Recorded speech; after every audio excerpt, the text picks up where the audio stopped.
আসসালামু আলাইকুম। আমি আনোয়ার হোসেন, প্রভাষক ইংরেজি পার্ক আদর্শ কলেজ, হবিগঞ্জ, এটা সিলেটে অবস্থিত। আমি আমার ছাত্র জীবনে কিভাবে ইংরেজি দ্বিতীয় পত্র রেজাল্ট ভালো করতাম এবং অন্যান্য সাবজেক্টও কিভাবে ভালো করতাম সেই অভিজ্ঞতাগুলো আজকে আমি এখানে শেয়ার করব। আমি খুব ভালো ছাত্র ছিলাম এটা বলা যাবে না, আবার যে খুব খারাপ ছাত্র ছিলাম এইটাও বলা যাবে না। তবে আমি খুব সংগ্রাম করে একদম দরিদ্র পরিবার থেকে উঠে আসা একজন ছাত্র। পরীক্ষার আগে খুব দুশ্চিন্তায় পড়তাম। তোমরা যারা পরীক্ষাতে এসএসসি বা আলেম খুব দুশ্চিন্তায় আছো আমি জানি, আমিও খুব দুশ্চিন্তায় পড়তাম। আমার ক্লাসমেটরা যখন ভালো ভালো কোচিং এ পড়তো, ভালো স্যারের কাছে যাইতো,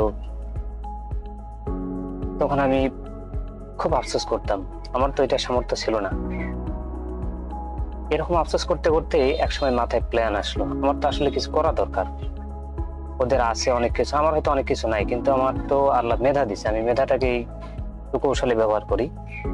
এই জন্য আমি কি করলাম, আমি আমার প্রতিটা সাবজেক্টের নিজস্ব একটা সাজেশন বানিয়ে ফেললাম। এই সাজেশনটা ছিল খুব সংক্ষিপ্ত কিন্তু খুব কার্যকরী। কেননা এই কৌশলগুলো অবলম্বন করে আমি আমার সাথের যত ভালো ভালো ছাত্র ছিল তাদের চাইতেও আমার রেজাল্ট আমি ভালো করে পেরেছিলাম, এমনকি উপজেলায় আমি টপ র্যাঙ্কে গেছিলাম। তো আমি ছাত্র জীবন থেকে পড়াশোনার ক্ষেত্রে মনে করি কৌশল অবলম্বন একটা গুরুত্বপূর্ণ বিষয়। এই কৌশল অবলম্বন করে আমি ইংরেজি দ্বিতীয় পত্রের জন্য একটা পিডিএফ বা ইবুক প্রস্তুত করেছি। পুরা ইন্টারমিডিয়েট যারা পরীক্ষার্থী বা এসএসসি বা আলিম পরীক্ষার্থী তাদের জন্য পুরা সিলেবাসের একটা বই প্রস্তুত করেছি।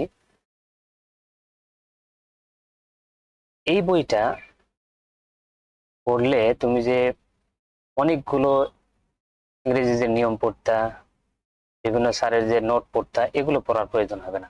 কেন প্রয়োজন হবে না? আমি বিগত 2010 সাল থেকে 2024 সাল পর্যন্ত কোশ্চিন গুলো বিশ্লেষণ করে মাত্র 25টার মতো নিয়ম বাছাই করেছি। প্রতিটা টপিকসই 20 থেকে 25টা টপিক নিয়ম আছে, যে নিয়মগুলোর বাইরে সাধারণত কি প্রশ্ন হয় না। আমি এরকম নিয়মগুলো বোর্ড কোশ্চিনের উদাহরণ সহ এবং বোর্ড কোশ্চিনে কতবার আসছে এগুলো সহ আমি কি করছি, একত্রিত করেছি। দেখো আমি কিভাবে এই বইটা সাজিয়েছি। প্রথমে আমি প্রিপজিশন এই অধ্যায়টা দিয়ে আমি তোমাদেরকে সব বিষয়েরই একটা প্রতিচ্ছবি তুলে ধরার চেষ্টা করব।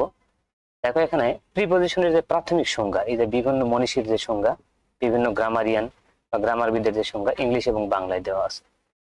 তারপর দেওয়া আছে এখন সবচেয়ে গুরুত্বপূর্ণ যে বিষয়টা, সেটা হলো দেখো প্রিপজিশন কিন্তু অনেকগুলো অনেক ভাবে আছে, অ্যাপ্রোপ্রিয়েট প্রিপজিশনের তো অভাব নাই, শত শত।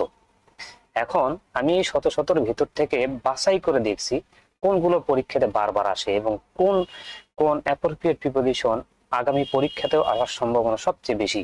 এরকম প্রিপজিশন গুলো আমি পার্সেন্টেজ আকারে এইরকম সাজাইছি। যেমন এই যে অ্যাকিউজ, যেমন দেখো এখানে আছে, এই দেখো accused of, fond of, afraid of, এটা আসার সামনে পরীক্ষাতে আসার সম্ভাবনা কিন্তু খুবই হাই, এই জন্য এখানে লিখছেন ভেরি হাই। তারপরে এটা কত পার্সেন্ট আসার সম্ভাবনা? প্রায় 90%। এগুলো এই লিখতে গিয়ে আমি বিভিন্ন অ্যাপস এর সাহায্য নিয়েছি। অ্যাপস গুলো দিয়ে বিশ্লেষণ করে আমি এই পার্সেন্টেজ গুলো বের করছি। কারণ হলো এভাবে যদি কৌশল অবলম্বন করে না পড়ো, তুমি তো সিলেবাস কমাইতে পারবে না, তুমি তো ভালো প্রস্তুতি নিতে পারবে না, অনেক পড়বা কিছুই মনে থাকবে না, ওই প্রস্তুতির কোনো প্রয়োজন নাই। এই জন্য দেখো এখানে যে লিস্টটা দেওয়া আছে, এই লিস্টটায় যদি একটা ছাত্র পরীক্ষার সময় খুব ভালো করে পড়ে যায়, আমি আশা করব তার রেজাল্ট খারাপ হওয়ার সম্ভাবনা নেই বললেই চলে। তারপরেও দেখো আবার কি করছি, তারপরে আবার এই লিস্টটা একদম পুরোপুরি খুব ভালোভাবে পড়ার পর তারপর কি করতে হবে, এই যে দেখো 20-25টা নিয়ম আছে, যে নিয়মগুলোর বাইরে সাধারণত কি বোর্ড কোশ্চিন হয়ই না।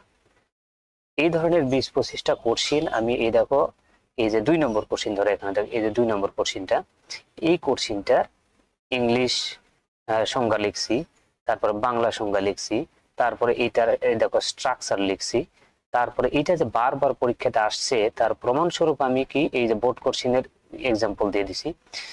এইচএসসি তো কতবার দেখো 5টা উদাহরণ, প্রত্যেকটা একটা করে রুলে 5টা করে উদাহরণ আছে, যেগুলো সবগুলো কি বোর্ড কোশ্চেন। এভাবে পড়লে কি রেজাল্ট খারাপ হওয়ার সম্ভাবনা আছে? তোমরা একটু কমেন্ট বক্সে আমাকে জানাও। তারপরে দেখো এই যে 2 নম্বর, এগুলো প্রত্যেকটা এইভাবে কি করা আছে, অ্যান্সার করা আছে। আর দ্বিতীয় স্টেপে আমি যে কৌশল অবলম্বন করেছি সেইটা হলো এই 20 থেকে 25টা নিয়ম পড়ার পর তুমি ওই প্রথমের চার্টে তো কয়েকটা প্রিপোজিশন পড়ে আসছো, আর এখানে কিন্তু দেখো ওয়ার্কশিট দেওয়া আছে। এই ওয়ার্কশিট গুলো আমরা যে প্যাসেজ পূরণ করি প্রিপোজিশন, এই প্রিপোজিশন বোর্ডে কোন কোন প্রিপোজিশন গুলো বারবার আসে সেই প্রিপোজিশন গুলো দিয়েই কিন্তু এই ওয়ার্কশিট গুলো করা আছে। এই ওয়ার্কশিট গুলো তোমাকে কি করতে হবে, প্র্যাকটিস করতে হবে। তারপর আমি করছি কি, দেখো এই যে 100টা প্রিপোজিশনের একটা চার্ট করে ফেলছি। এই 100টা পড়লে আর তোমার অন্য প্রিপোজিশন আর পড়ারই প্রয়োজন নাই। এই দেখো এখানে কোনটা কোনবার প্রিপোজিশন, কোনটা কতবার হাই আছে, কতটা বেশি আর কতটা কম আছে, এগুলো কিন্তু এখানে উল্লেখ করে ফেলছি আমি। তারপরে দেখো, তারপরে আবার এখানে ওয়ার্কশিট দেওয়া আছে। তারপর দেখো এই যে 100টা চার্ট আছে, এই চার্ট তোমাদেরকে পড়তে হবে। এই এই বইটার সবচেয়ে গুরুত্বপূর্ণ যে বিষয়টা সেইটা এখন আমরা দেখব। দেখো এই বইটাতে দেখানো হয়েছে বোর্ড কোশ্চেনের প্রত্যেকটা গ্যাপের প্রত্যেকটারই ভিন্ন ভিন্ন নিয়ম দেওয়া আছে। যেমন ধরো এখানে ওয়ার্কশিট, এগুলো এই যে বোর্ড পরীক্ষার যে আসবে এই ধরনের ওয়ার্কশিট। এখন দেখো এই যে ঢাকা বোর্ড 2024-এ আসছে, এটা ঢাকা বোর্ড 2024-এ আসছে। এখানে প্রত্যেকটা এই প্যাসেজের কিন্তু পুরো বাংলা অনুবাদ আছে শেষের দিকে। আর এখানে আমি দেখাবো, দেখো এ নম্বর, এখানে কোন প্রিপোজিশন বসবে, কেন বসবে, সেটার সম্পূর্ণ বিশ্লেষণ আছে। দেখো আমরা এখানে এ নাম্বারে ফ্রম কেন ব্যবহার করব, এই দেখেন অ্যান্সার কিন্তু ফ্রম আছে, ফ্রম কেন ব্যবহার করব তার এখানে ইংরেজি ব্যাখ্যা আছে, তারপরে এখানে বাংলা ব্যাখ্যা আছে, তারপরে তার গঠন আছে, তারপরে এই উদাহরণ আছে। এই উদাহরণ কিন্তু যেন তেন উদাহরণ না, এই উদাহরণ কিন্তু বোর্ডে আসা এরকম উদাহরণ।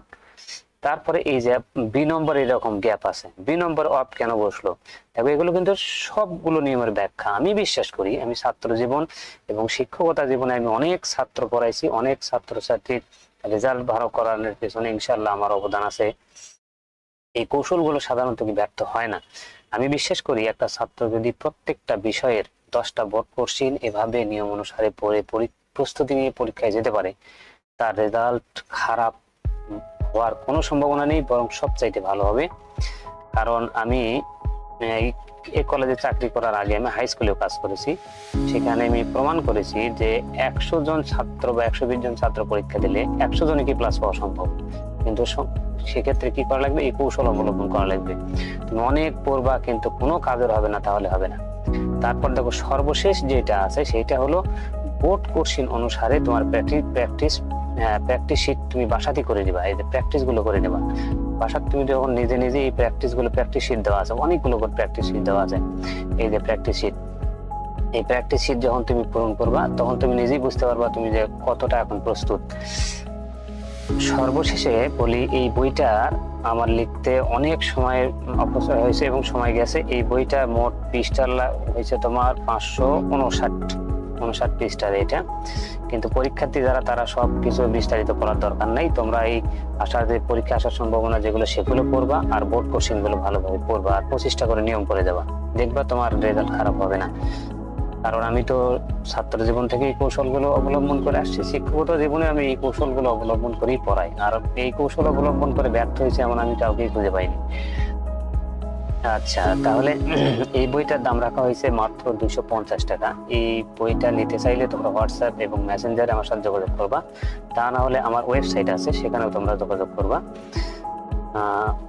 সর্বোপরি তোমরা ভালো কিছু করো, জীবনে ভালো স্বপ্ন দেখো, ভালো জায়গায় পৌঁছে যাও, এই স্বপ্নটাই আমি তোমাদেরকে দেখাই। কারণ আমি যদি পারি একদম নিচ লেভেল থেকে উঁচু লেভেলে আসা, আমার জীবনের গল্প আমি খুব একটা শেয়ার করি না, তবে কোনো একদিন সময় হলে শেয়ার করবো, তাহলে বুঝতে পারবো মানুষ কষ্ট করলে কোথায় না যেতে পারে।